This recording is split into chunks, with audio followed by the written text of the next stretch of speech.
vou ensinar vocês como trocar a borrachinha. Se você comprou uma nova, você troca. Eu vou colocar a mesa só para estar ensinando vocês. Você afoga ela.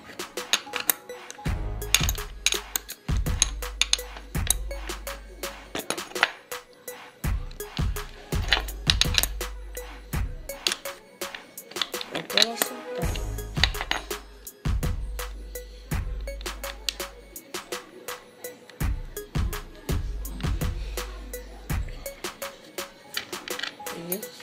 Você tira.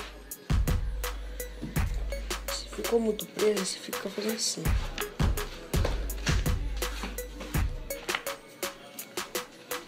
Aí, colocar bem a chave. Aí, galera, esse aqui é colocar a chave, viu? Aí você pega e faz assim.